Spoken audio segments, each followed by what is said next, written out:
السلام عليكم ورحمة الله وبركاته. ازيكم يا جماعة؟ عاملين ايه؟ يا رب تكونوا بخير. معاكم ولاء من قناة كيك اند ستيك. هنعمل النهاردة بقى كفتة في القلاية. معلش يا جماعة. دي كفتة جاهزة يعني.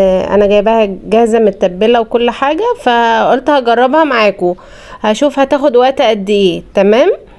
دي كانت برضو اول مرة اعمل فيها الكفتة. هنشوف مع بعض هتطلع حلوة هتطلع ناشفة، هنشوف الدنيا ايه، هي احلى ولا الفرن. برضو هقول لكم كل حاجة دلوقتي. زي ما انتوا شايفين كده انا استخدمت ورق الزبدة، هو حلو قوي بصراحة، بس للأسف المقاس طلع صغير يعني. انا عايزة اجيب المقاس الكبير، بس بصراحة مش عارفة اجيبه منين. يعني انا جايبة الورق ده من امازون، وده المفروض ان ده اكبر مقاس في امازون يعني، فبرضو جالي صغير. فمش عارفة بصراحة، لو حد يعرف اجيب المقاس الكبير منين يقولي. هرصهم كده زي ما انتوا شايفين. هي ما شاء الله القلاية كبيرة، فتاخد كمان يعني كمية اكبر من دي، بس انا يعني انا عملت على قد غدانة يعني. تمام. وطبعا فتحت الورقة شوية عشان تاخد كل الكمية اللي انا عايزاها، وما حطيتش ولا نقطة زيت. يعني انا هسيبها تتقلى منها، يعني دهونها منها فيها.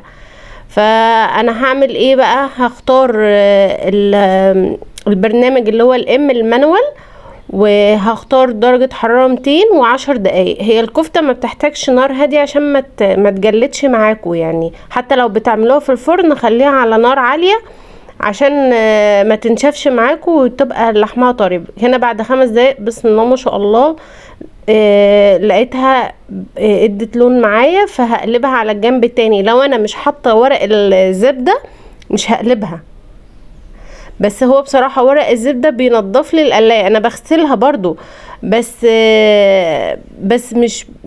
يعني مش كل مره بغسلها يعني، فاهميني؟ اما بتبقى حاجه دهون قوي قوي كده طبعا بتطرطش على الجناب فبضطر ان انا اغسلها، بس مش نفس الغسيل اللي هي تبقى منزله كل الدهون، فاهميني؟ هنا بقى قلبتها على الجنب التاني وهكمل ال5 دقايق التانيين.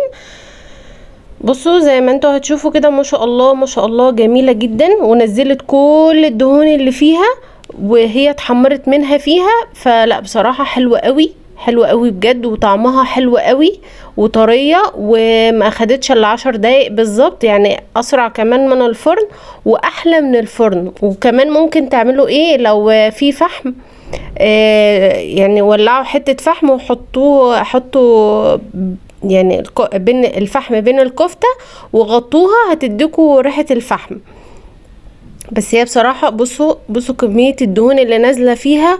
وهوريكم كمان بصوا القلاية نظيفة زي الفل، بس انا برضو غسلتها لان الطروف طرطش عليها. تمام. هي هقطع حتة كده معاكم وتشوفوا مستوية من جوه. بصراحة طعمها حلو قوي عجبتني يعني. انا الكفتة دي نفسها اتحمرت على البوتاجاز ما كانتش حلوة وجلدت معانا لا في القلاية لا طعمها حلو جدا. وده كان بقى غدانا. عملت كده مكرونة، كانت مكرونة عادية خالص بالطريقة العادية اللي هي بصلة، عملها بالبصلة ومحمراها، وما اتحمرت حطيت الصلصة والملح والفلفل والشطة، واما الطماطم اتسبكت معايا كنت سلقة المكرونة وحطيت عليها بالطريقة العادية خالص. تمام.